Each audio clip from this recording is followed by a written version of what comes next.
Correction de l'exercice 4. Dans le tableau ci-dessous, vous trouverez le corrigé de l'exercice 4 qui se présente sous une forme différente des exercices précédents.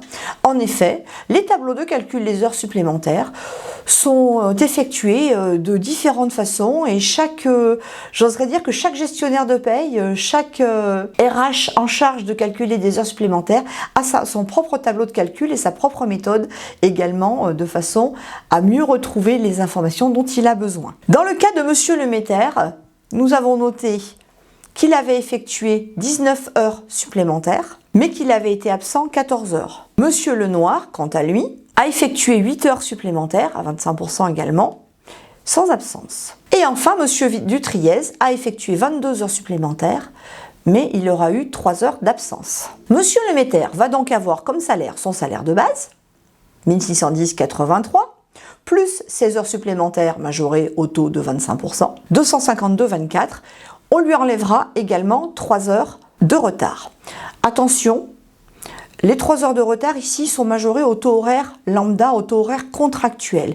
Attention, vous noterez ici que ces 14 heures d'absence ont été déduites au taux contractuel.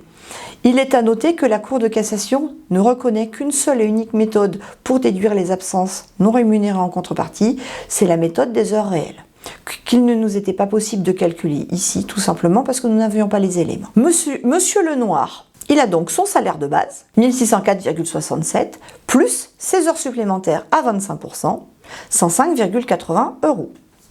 Et enfin, Monsieur Dutriez, c'est exactement le même cas que Monsieur Lemeter, il va avoir son salaire de base, 1592,54, plus des heures supplémentaires à 25%, pour un montant de 288,75, mais aussi des heures supplémentaires à 50%, 3 heures supplémentaires à 50%, pour un montant de 47,25 €.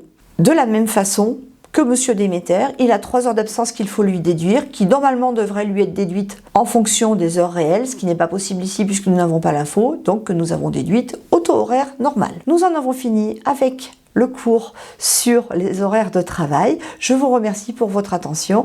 À bientôt pour un prochain cours sur les absences.